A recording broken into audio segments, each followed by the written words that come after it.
Thank you, Emily, and good evening and welcome, everyone.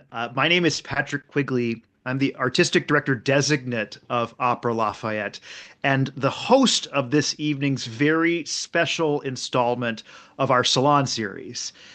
Uh, for many of you on this call, what it may be difficult to imagine, but Opera Lafayette, the nation's oldest period instrument opera company, was once only the speck of an idea in the mind of a visionary young violinist, Ryan Brown. From Opera Lafayette's first concert performing French Baroque chamber music in the Corcoran Gallery's magnificent Salon Doré in 1995, Maestro Brown has built Opera Lafayette into a major cultural force, celebrated from the American shores all the way to the theater at Versailles. Our concerts on April 30th in New York and May 1st in Washington, D.C.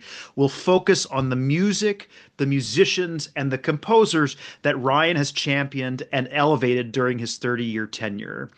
Our special guest for tonight's program is the conductor of our next show, and none other than the founder and artistic director of Opera Lafayette, Ryan Brown. With Opera Lafayette, Ryan has been at the forefront of the revival and reassessment of music from the 17th, 18th, and 19th centuries. He regularly appears in Washington, D.C. and New York with Opera Lafayette and has conducted in San Francisco, Seattle, and at the Glimmerglass Festival, as well as the Opera Royale de Versailles. Ryan was raised in a musical family in California and performed extensively as a violinist and chamber musician before turning his attention to conducting. His teachers included violin pedagogue Dorothy DeLay and conductor Gustav Meyer. He is a recipient of the Gold Medal of Culture from La Renaissance Française. His discography includes 12 sound recordings and 2 DVDs on the Naxos label. Ryan, welcome back to the Opera Lafayette Salon series, this time as the subject. Thanks. I don't know what to say, but but you're going to ask me questions. I am going to ask you a lot of questions, and it's great to have you here. And I'm going to start with some questions, sort of that I have, and that I think that maybe some of our folks who haven't been here since the very beginning might have, and then we will open it up later to questions from the audience. So let's start out. And you are actually a second generation professional musician. What was it like growing up in a musical family? Well, it was great. My mother's a pianist, or was a pianist, and my father was a conductor and a pianist. And there was always music in the house. And um, not only was there music in the house. I mean, my mother had a regular, you know, singers and string players, particularly a piano quartet with whom she would work. So our living room was always filled with piano quartets going on.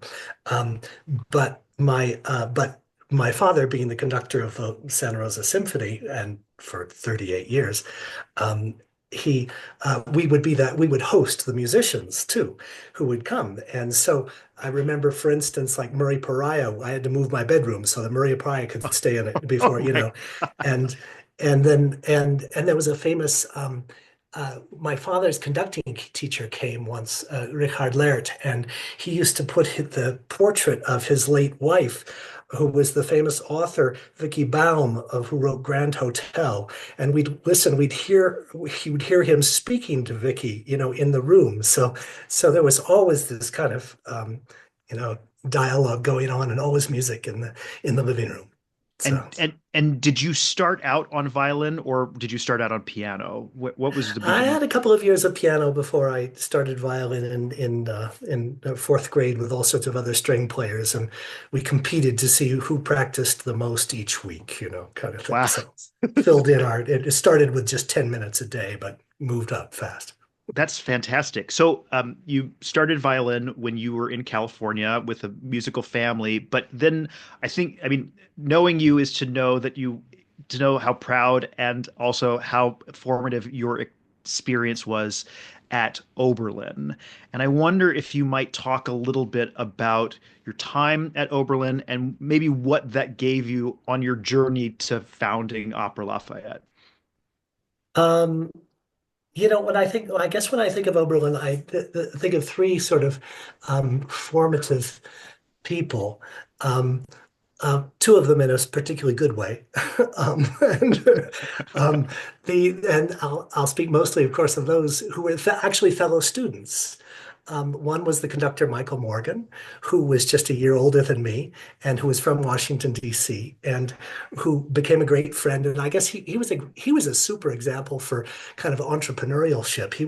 He would just say, let's get together and do these pieces. And in addition to all the other things you were required to do, he was just so enthusiastic. You just said yes. And so, for instance, he conducted on my senior recital, and I was. This was in the late 70s, and the Harnoncourt had just come out with that kind of revolutionary recording of the seasons with Alice Harnoncourt, Harnoncourt's wife, playing and and Harnoncourt playing the cello, and actually there's a great story about that from someone, and when the dog barking in the second movement of the slow movement of, was it Summer?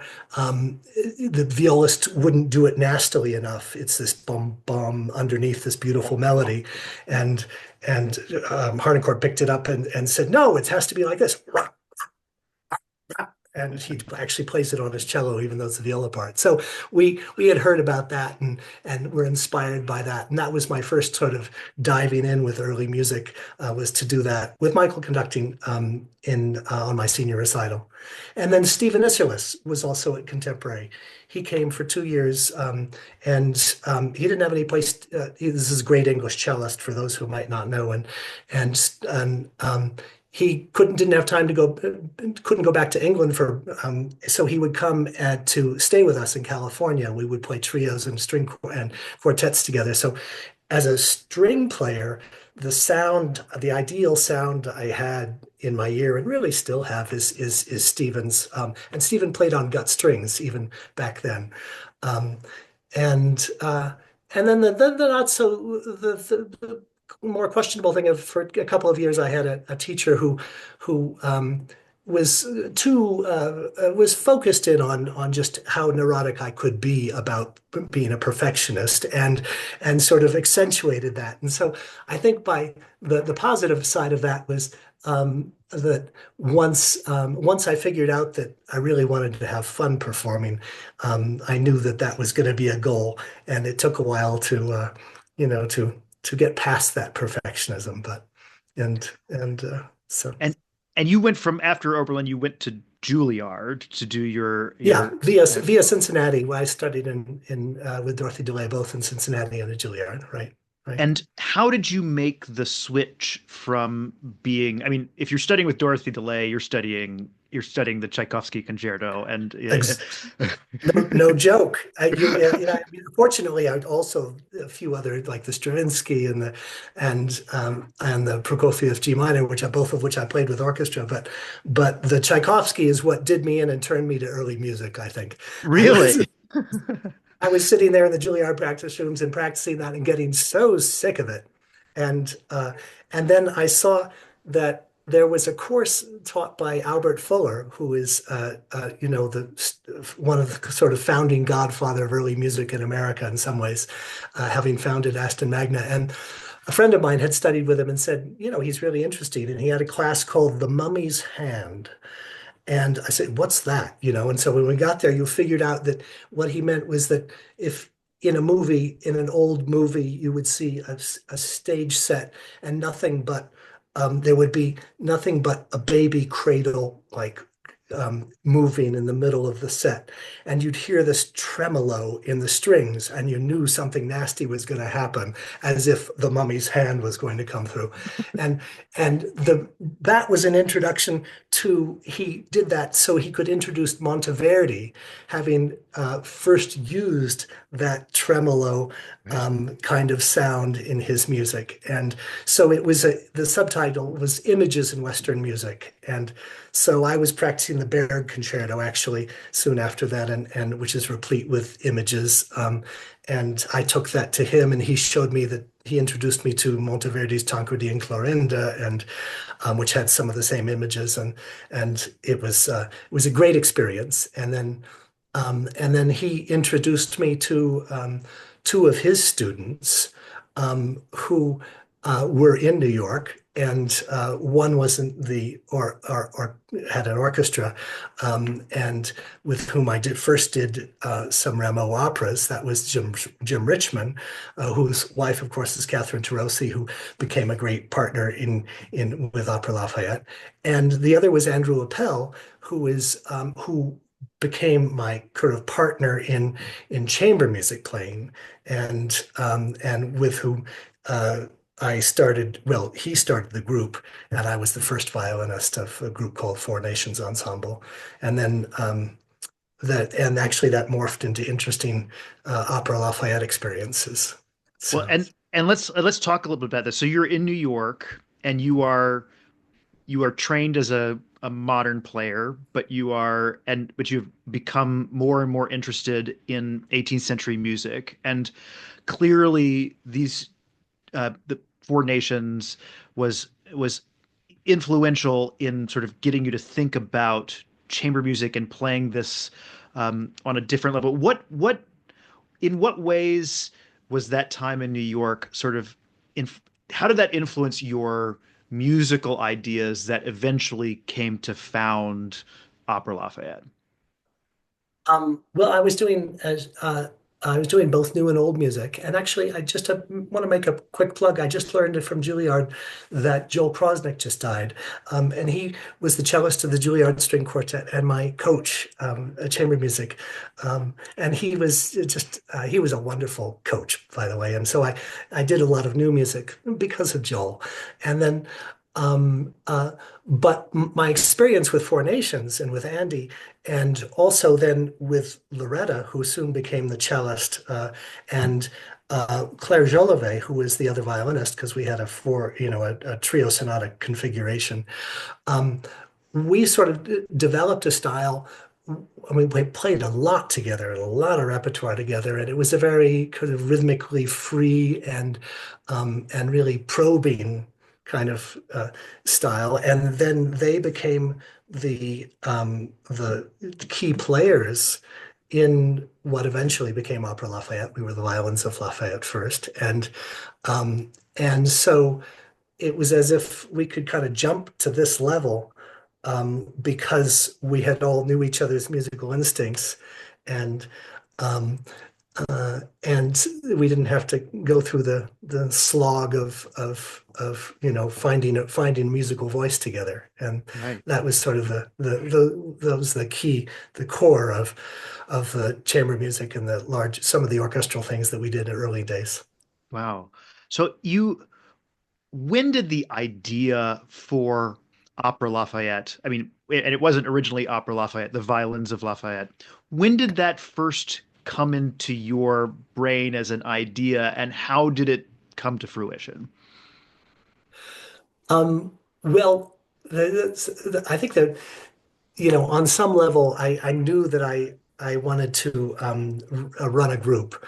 Um, and I had some experience of that early on, running a music festival out in California in the wine country where I'm from, where I grew up. Um, but wanted to do that during the year too. And then I think even though I might not have entirely known it or voiced it, I think that I knew that I wanted to the conduct at some point. And my standard joke is I had to wait for my father to retire before I could start conducting. Uh, but the practically speaking, I'd done a lot of freelance stuff in New York and stuff you can't really do anyplace else. But I wasn't quite sure that it was what I wanted to continue doing. Chris, we were married at that point. She got a job offer in Washington, and I sort of said, well, it sounded like that was going to work for us, for our family. And I said, why don't you take it and I'll figure it out. And so I kept a couple of things. I was touring with Four Nations and with Steve Reich and musicians. Um, then that's what I was still doing from Washington. But then Steve offered a 6-week tour of Vienna and Amsterdam, and I'd never been to either city. And I was like, wow, oh dear, it's right before our second child is about to be born. I can't do that. So I instead put some time. I had discovered that there's this incredible French room at the Corcoran Gallery of Art, and so I put in a proposal for a concert series there, and they took about a year, but they accepted it, and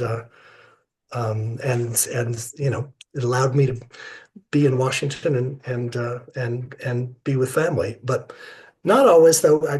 Chris would probably remind me that no matter even after Gabe, our second son, was born, I still managed a recital in January, just after he was born, in uh, in Tempe, Arizona, the University of Arizona.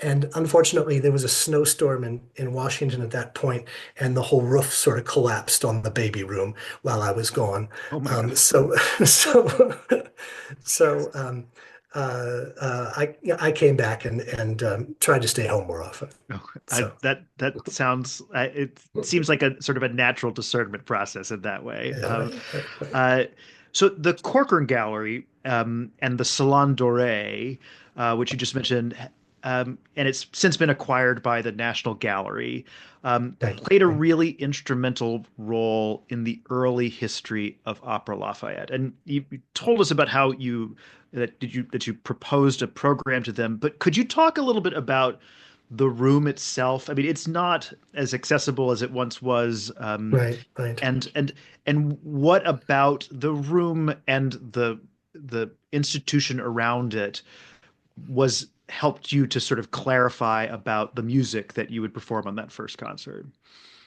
Well, I think for those people who in our audience who don't know, it is an 18th century room. It's from 1770s and has a fascinating history as to what American, the copper baron who brought it from, New York to, I mean, from France to New York and then left it to the Corcoran. But for our purposes, it's a fairly small room. It only holds 80 people in the audience, plus maybe 10 if you squeeze them up front. And it's the French government had it redone, so it looked indeed like $1 million, and it will cost at least that much to put the shine up all that gold paint, and it's a very elaborate, although it's got a kind of late classical style. It also has these wonderful uh, images of carvings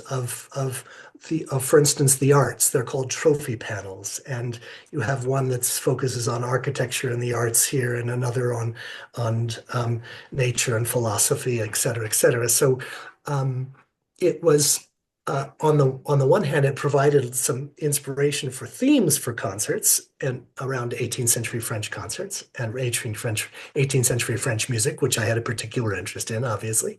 And on the other hand, it also sounded amazing.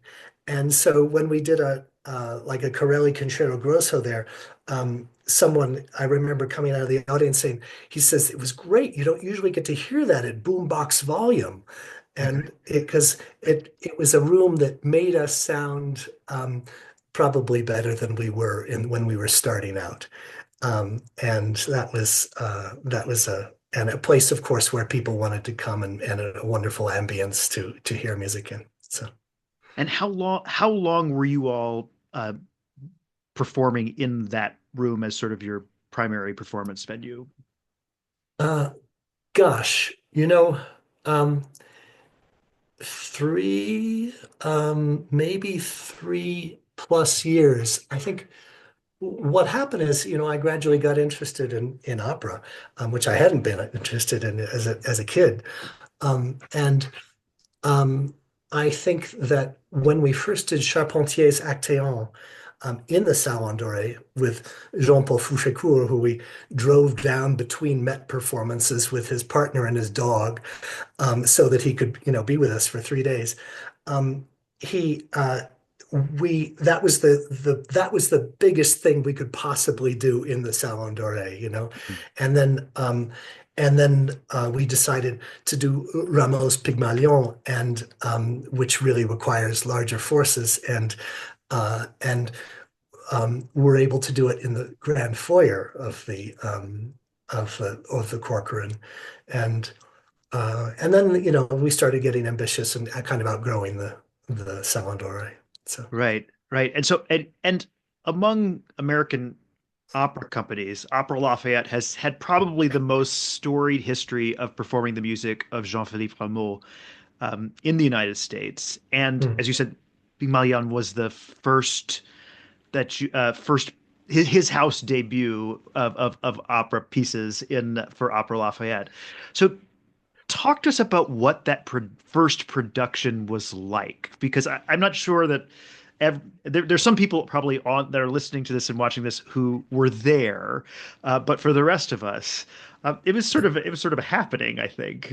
It was site-specific opera before people were doing site-specific opera. Because if you know the story of Pygmalion, it's of course the sculptor falling in love with his statue, and and we did it in the foyer of the Corcoran, and there were statues all along the staircase, and then there's an aria where Pygmalion sings to Venus, the goddess of love, and in fact, above the staircase in the rotunda, and which you could see from down below where we were performing, was a statue of Venus.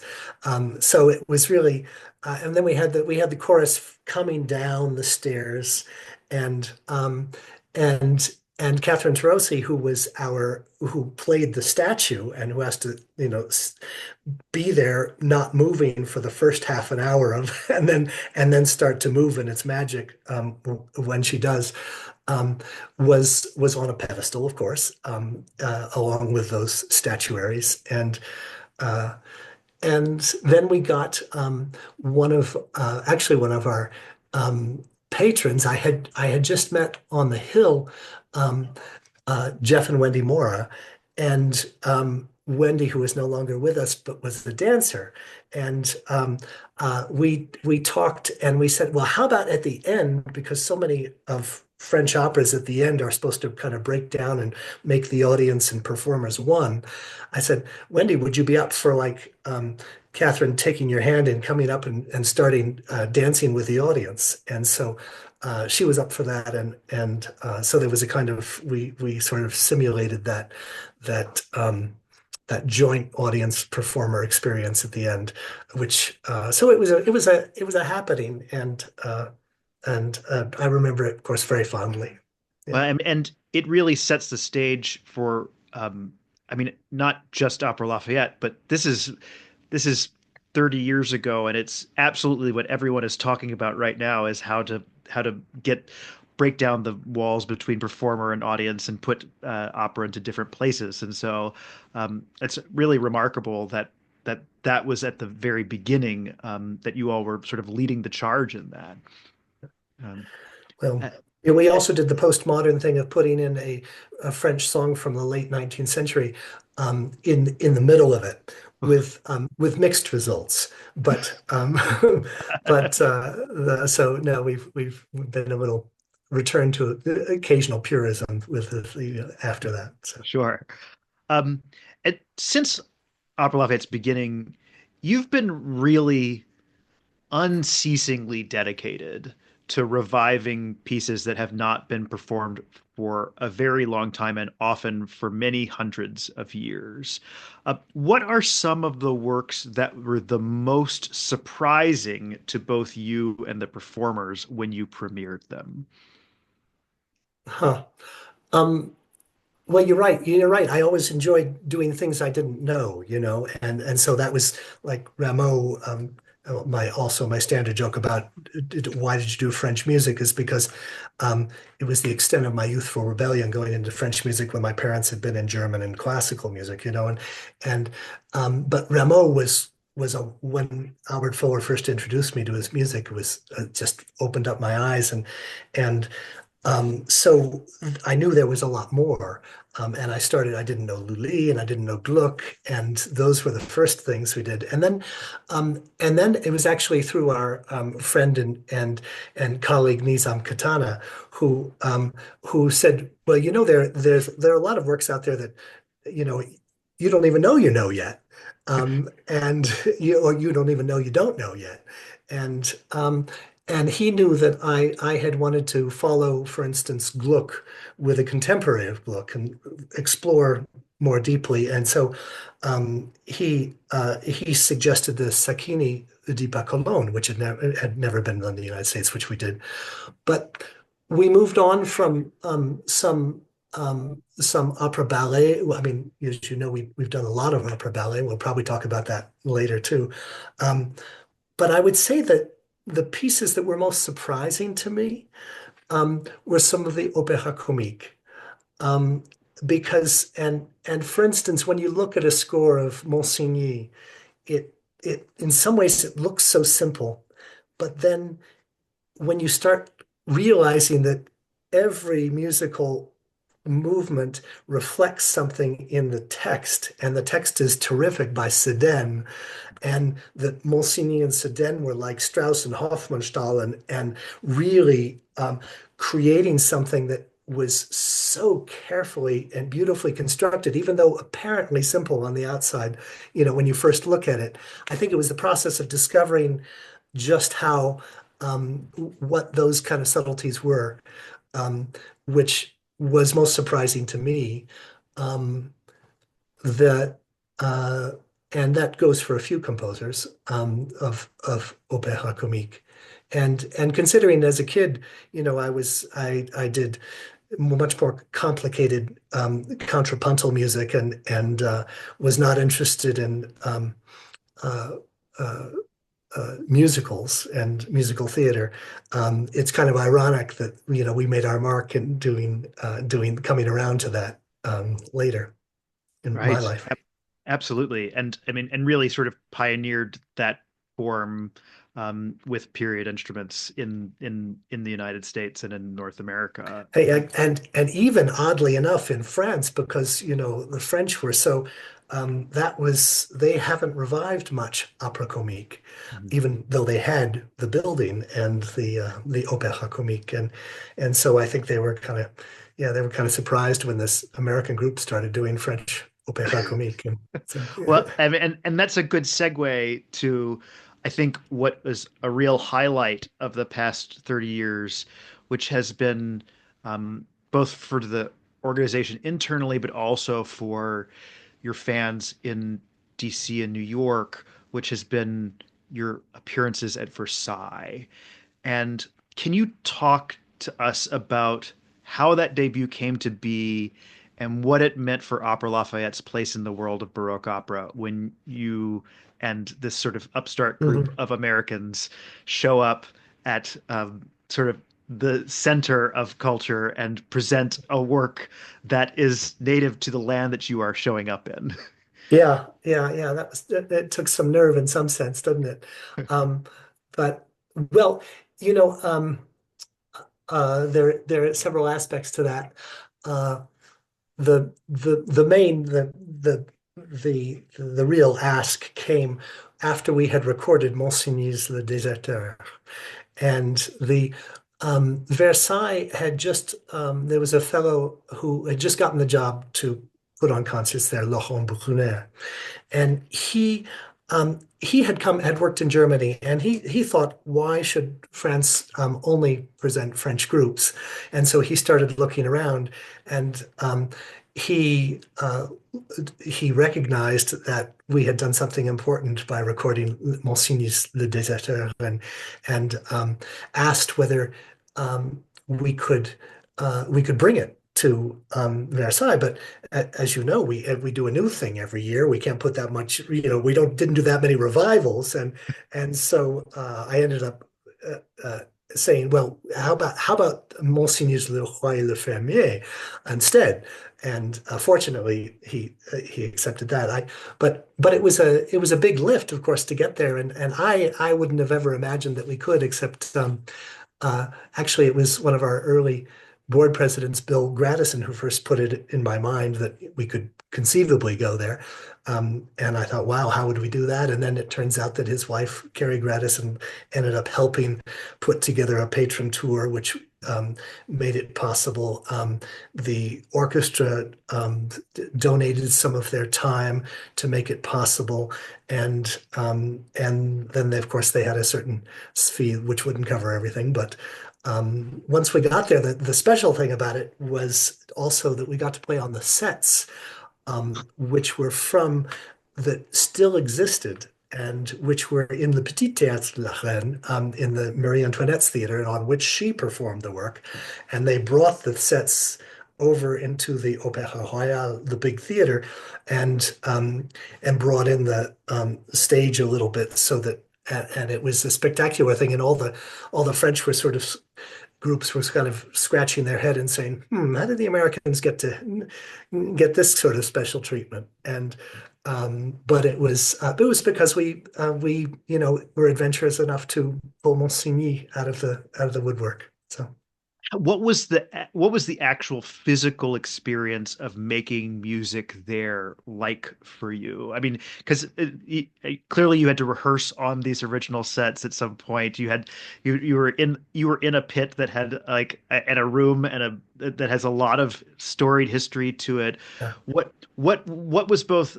I would like to know both the practical and the emotional. So was it how was it? What did it sound like? What did it feel like? And then Yeah.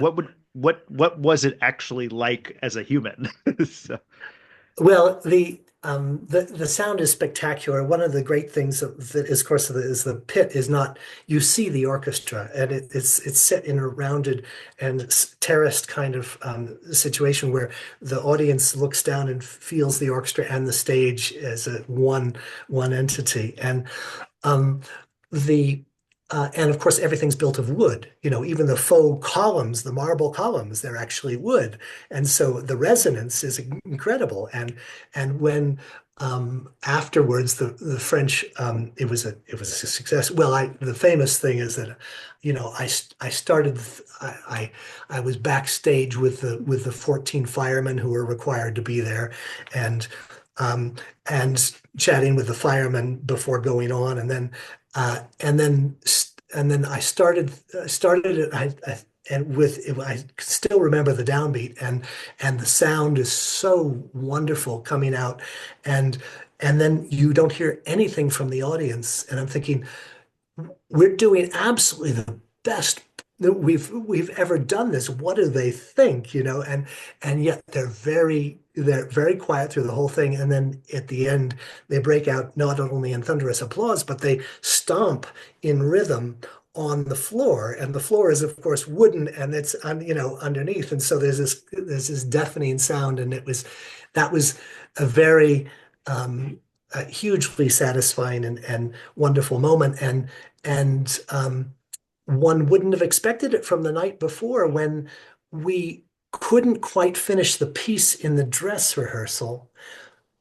Um, and because although we're not union, we would want to respect. I mean, the orchestra's done so much to be there and to do this. We don't want to hold them over too far, and I'm too detailed about things, and so I didn't quite get to the end. And the personnel manager stood up and said, "Well, we really need to leave it to tomorrow." And we knew it would be fine because we'd done the end plenty of times, but we stopped. And then the head of the concerts, the French, he couldn't believe that we had stopped. He was so the it was he was just incredulous that we couldn't get to the end, because of course they're not a union theater either. But and it's not the same in Europe. And then that night, I woke up in the middle of the night with a dream that I was trying to crash land a 747. And but in fact, we didn't have to crash land it. It went beautifully the next night, and it was terrific. So, wow, I mean, it sounds like a yeah, real like a real moment and an arrival. So yeah. Oh, and said it was definitely one of the highlights of my life. Yeah, yeah, well, yeah, that's it's a yeah. lot to say. Um, so uh, also for the past 3 decades, like dance and some amazing dance companies have been at the heart of the productions that you Yeah. have performed. Yeah. So, in addition to the Colony Dance Company, which Opera Lafayette's audiences were reintroduced to in this season's opening concert, um, and the acclaimed Sean Curran Dance Company, you've also had a rich collaboration with the New York Baroque Dance Company, and their artistic director, who we talked about a little bit at the beginning, Catherine Tarosi, who directed Les Fêtes d'Italie last season. So, can you talk a little bit about your relationships to New York Baroque Dance Company, Catherine Tarosi, and also to Sean Curran and Colonidi, and how that maybe inspired the productions that you created over the years? Sure, sure. I'm happy to. That's been one of our sort of a place we've also made our mark because so many operas, that's often the first thing to go is the dance when they're all or they don't do enough French music, and so they don't have the opportunity to incorporate dance enough. But Catherine and I go way back because I mentioned her husband James Richmond. When I was a New York freelancer, we would tour around New York State with a chamber ensemble and a few dancers, and in all sorts of arts halls. And then I actually we mentioned Pygmalion, but I had done Pygmalion with the New York Baroque Dance Company, actually in a recording, not in a staged version, but um, but I knew they'd done it, uh, and so the natural choice when we did Pygmalion and was to ask Catherine to be, and was she the only dancer aside from the audience at the end? I'm I think so. But then when we were asked to do the opening of the Clarice Smith Center in 2001, 2002, and we were asked to do the Gluck Orphée et Eurydice. Um, I thought, well, we should do this with even if we can't stage it fully, we can still do a concert version with dance. And so we did it with the whole company of the New York Baroque Dance Company. And that became a way for us to give the audience a sense of the staging and how important dance was integrated into that, even without being able to fully yet stage something yet. Um, and then Sean, we did a wonderful act. We did a repeat of Actéon later, years later, of Charpentier, which is a chamber work. And Sean had everybody in black and bare feet. And he likes to say he's used to doing modern dance, and he says it's all lights and tights. And so and the cast was so up for it, just running around with just a set of chairs and a kind of bullseye on the stage and a good lighting designer.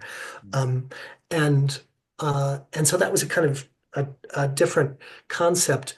And but the essential thing, of course, is just how musical each of these choreographers are, and whether or not what whether we did it in one style or another. And then, of course, it was Lalla Rookh, that other wonderful our venture into the 19th century of Félicien David, when we said, all right, well, how are we going to do the dance there? And it was suggested, well, have you tried, what about an Indian dance company? It's set in Kashmir after all. And that was the beginning of the collaboration with Anuradha Nehru and Kalanidi Dance. Um, and one of the fascinating things, once we had worked with each of them, and then we talked about doing Rameau's Les Fêtes de l'Hymen et de l'Amour ou Les Dieux d'Égypte, um, we and I realized that all right, each of the acts of this Rameau piece is about people in conflict who then come together. I said, what better way to show different peoples and the specialness of them coming together by having different dance companies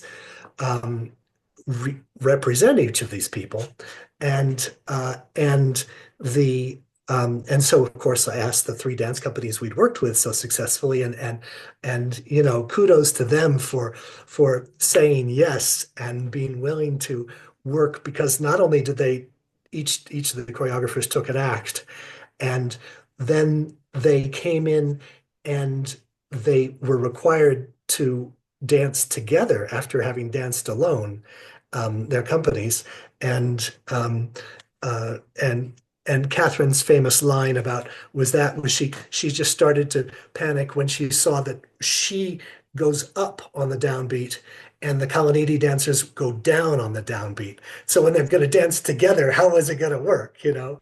And but they figured out a way, and it was another one of the great thrills of Opera Lafayette's career, I think, and one of the great joys of mine. And we did that in Kennedy Center Concert Hall, and then up in New York, and we it's on video for Naxos, the performance at the Kennedy Center. So Yeah. not a edited performance, but the performance. So Fabulous. yeah. Well, and let's segue from there.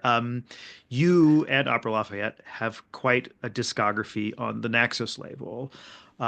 Of those 12 audio recordings and two DVDs, what are some of your favorites? Which child do I like the best? You Yeah. mean how would how would I ever choose? Well, obviously there are moments to everyone, which and it's so wonderful. I realize, particularly as I head into retirement, is to be able to listen to them and remember, all that we did. Um, I guess I might mention that I think that the our very first recording, the Gluck, Orphée et Eurydice, was not only, of course, such a wonderful piece, and that's one of the reasons I'd like to revisit it on our final concert. But it also has a small cast. It's just the Orphée and then the Eurydice and then Amour. And we had Jean Paul, as I mentioned, as Orphée, and a woman named Catherine Dubosc, who did Eurydice, and she had such a, I mean, Jean Paul's such the perfect au contre voice, and then Catherine had just the vulnerability for Eurydice, and then and Suzy LeBlanc had the sort of light clarity, straightforward clarity for Amour, and I think I think that was some of the most successfully cast of our operas, and that I love that for that reason.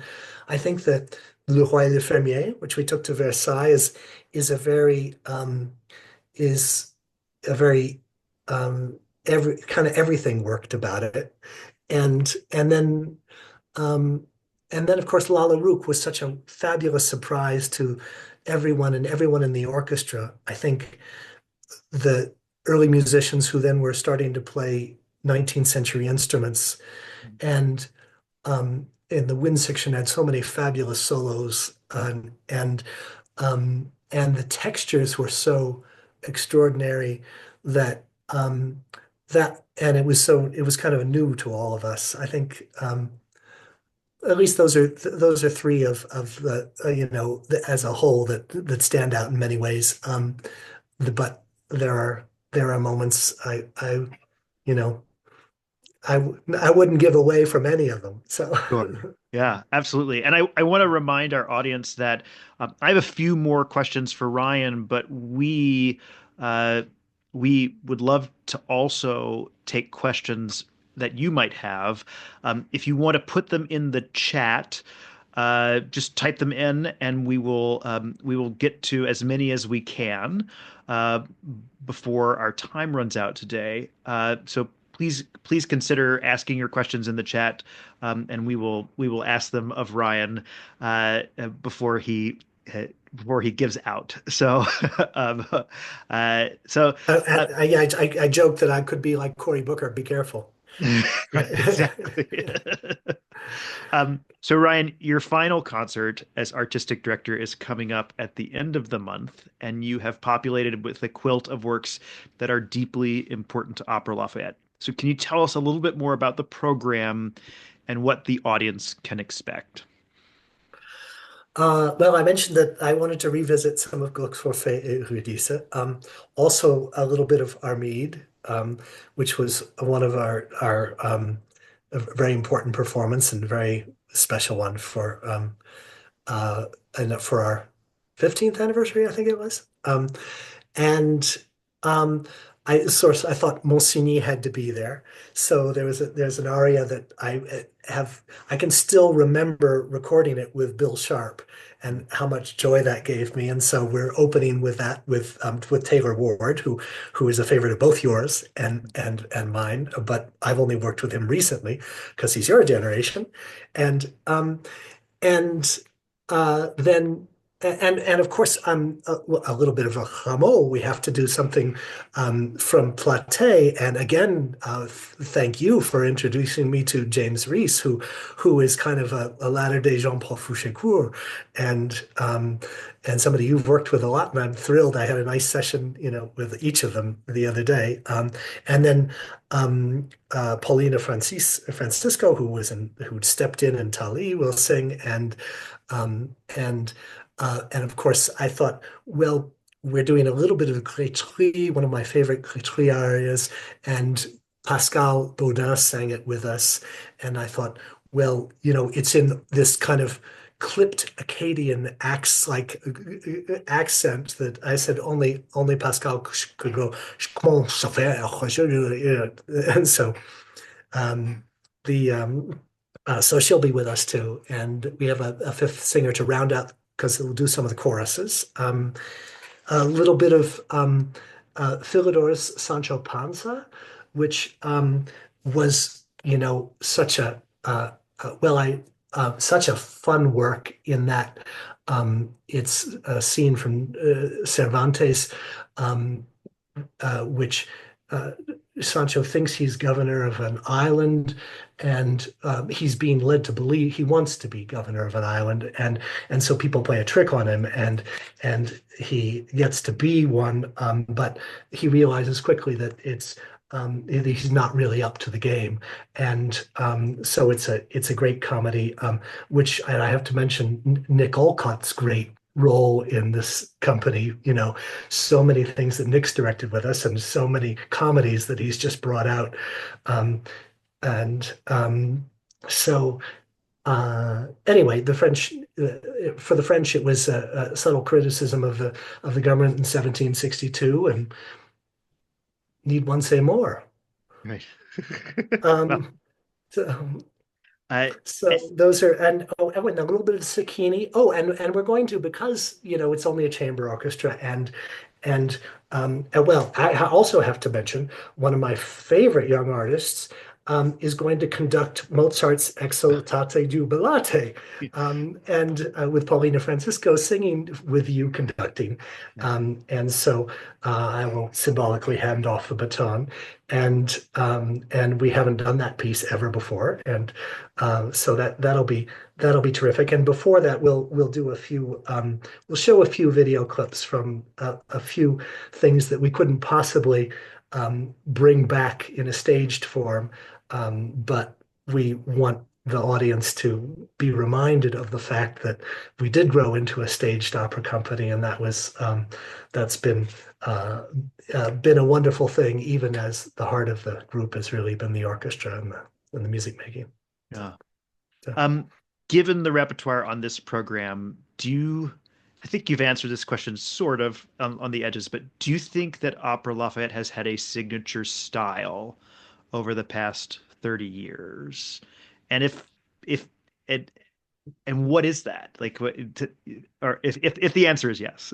So yeah, I think the answer is yes. I think I mentioned, growing out of my chamber music experience with Four Nations, there's a lot of, um, I think there's a lot of rhythmic flexibility and spontaneity is been and a legacy, and that I think once we got into staged opera too, I we were both slow to do it because I wanted to be so involved in it, and thanks so many directors for indulging me in being both the artistic director and the conductor, and I think that my interest was always to make sure that the staging really reflected what I thought was important in the music, and that I think that's I think that's kind of unusual. It's an unusual relationship in a lot of staged opera companies, and it hasn't,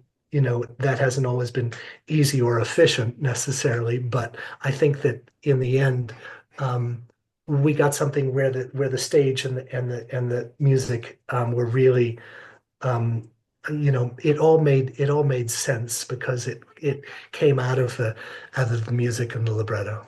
So. What as you as you reflect on these 30 years, what do you hope that your legacy, both as a leader of an ensemble, a leader and builder of an ensemble, but also as the leading musician in the group, what do you hope that the legacy that you are leaving is? Well, I think, I mean, I think the most important thing is, for you to grow your own legacy and because I think I've been very lucky to have the board and supporters who really would go out on a limb on things. We do stuff that is not is for other companies it'd be box office poison. Right. It's and yet we've made a real statement to and of course brought along a lot of people who have studied music but don't necessarily who are thrilled that we are bringing are expanding the canon and expanding our understanding of things. So just generally speaking, I hope things remain subtle and spontaneous and the repertoire is adventurous. But I think just as people gave me that leeway to explore, I think that it has to be something that personally means tremendous thing to you, like the fabulous Morgion project that you brought to us. I think really that um, it's I think we each I think that's um, that kind of thing, even not if not on that scale. We can't always do a huge piece right off the bat, but like that. But that was very special, and I think and I know very personal to you, and look forward to seeing what else you come up with.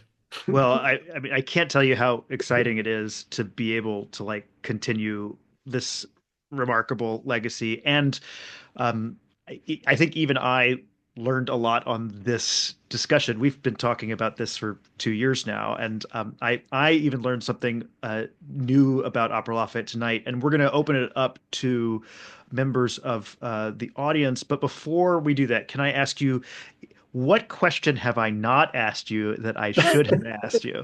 Uh, because you know more about this organization than anyone else. So, Oh, what should people know about that perhaps has been behind the scenes or hasn't been for a while?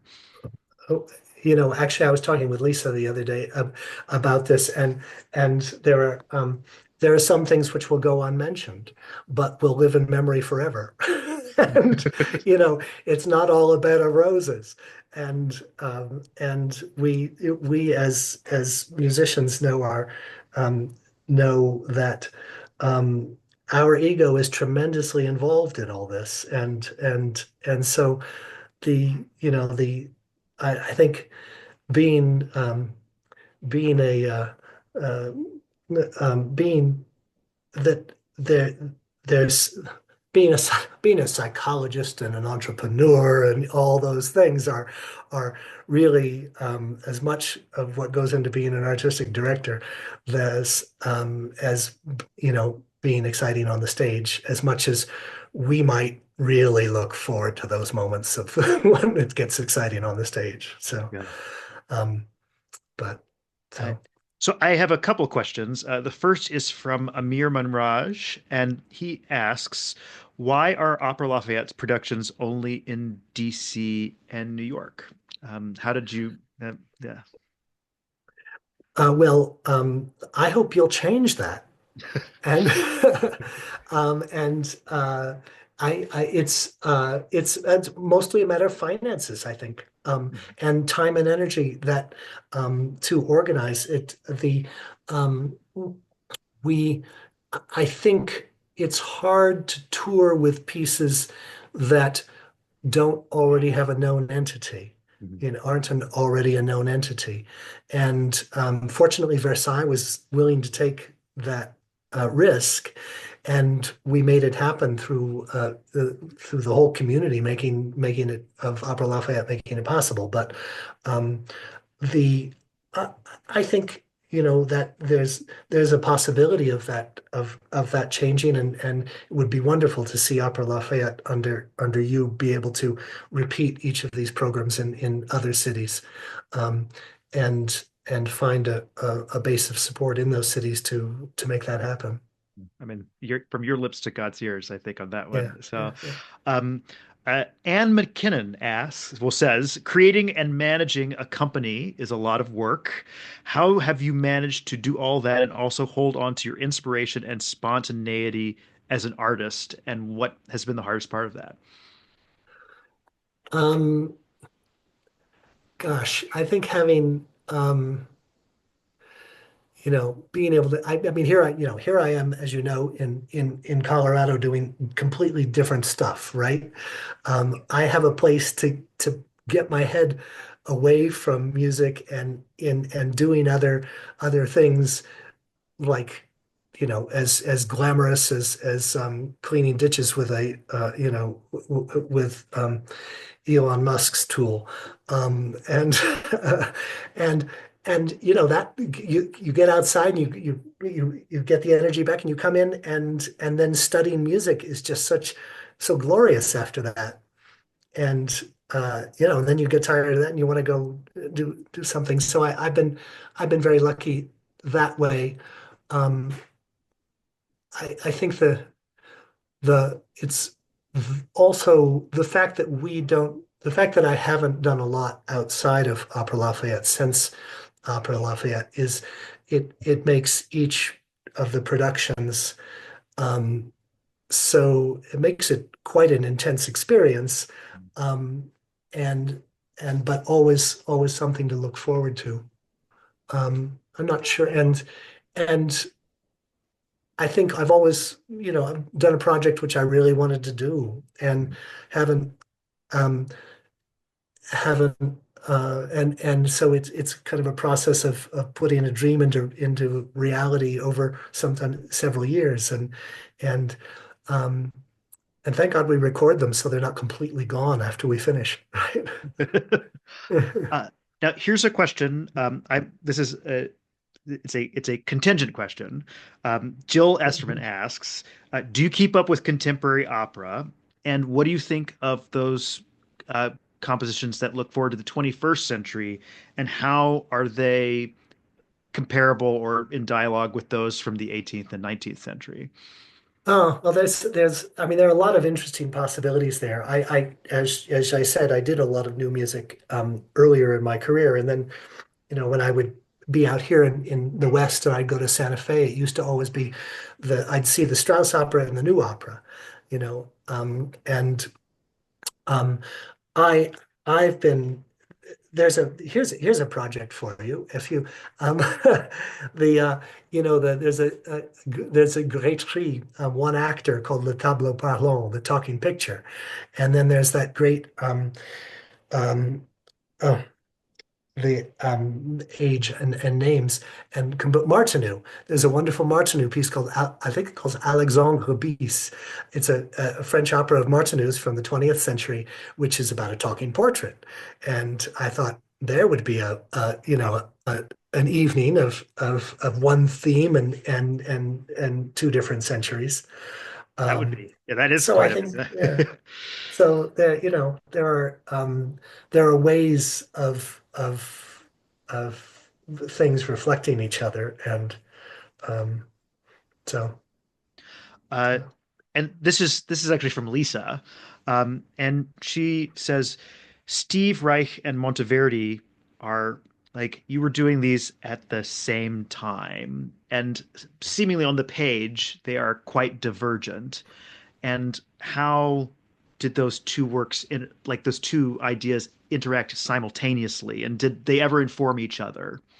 Um, Well, I'm gonna I'm gonna slightly answer a slightly different question in that I'm reminded that what I brought to Albert Fuller was the Berg Violin Concerto. And as you know, it's about Manon Gropius, the 18-year-old who died of had I've forgotten exactly what the disease, but she fought with, and the daughter of Alma Mahler, right? I think, and Walter Gropius, and so it has this, it has this fighting motif, yum, bim, bum, bum, and then at the end, the four clarinets come down and they quote a Bach chorale, and then her soul goes into heaven. And those were the images which Albert Fuller said, that's exactly Tancredi and Clorinda. We have the same thing going on. And so there's an example of 20th and 17th, 16th, 17th century. Um, Steve used to say, my music's a lot like Baroque music. And I think he was referring to some of the repetitive patterns of Vivaldi rather than the Baroque music that we have come to love. My connection, I actually am more often heard to say that, Gluck and Wagner are very close. Um, and but Steve's I know Steve the there's the sort of mesmeric thing that you get into with the Steve Reich repetitive patterns. And when we would do his different trains all around the world, it would be great because once you knew the piece, you could spend the day looking at seeing Rome and then just show up at the performance. And it was the poor guy with all the sound equipment who had to spend the whole day in the hall. But and I think that there are some elements I mean, the great Baroque form of the Passacaglia or the repetitive bass work, where you have a harmony, a four measure harmony, and then a set of variations over that, and you get into this sort of mesmeric thing. I think that may have been what Steve was actually talking about, and I think is probably the most aesthetically familiar thing that people will feel when they can hear Steve's music and Monteverdi and the end of Popea, right, the it ground. would be the ground would be a good example for that. Wow. Yeah. Well, Ryan, I would like to say on behalf of everyone in the audience and everyone at Opera Lafayette, that in advance of your show, that we thank you for 30 amazing years at the helm, and giving of your own and your family and friends like blood, sweat, and tears for this. And so it's a really amazing thing to be a part of. And I think that you should, I hope that you are aware of the amount of influence that you have had on many generations that are coming after you and will continue to come after you, because this is you are doing pioneer work here.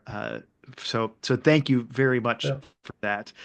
For our audience, I hope you can join us for our concerts on April 30th at St. Bart's in New York and on May 1st at the Kennedy Center in Washington, D.C. More information is available at operalafayette.org. Um, Thank you so much, everyone, for joining us tonight, and we look forward to seeing you at our upcoming concerts. Thank you, Ryan. Really Thank you, appreciate it. Bravo. Patrick. Thanks, Patrick. Bravo. Okay. Bravo. Thank you, everyone, for coming.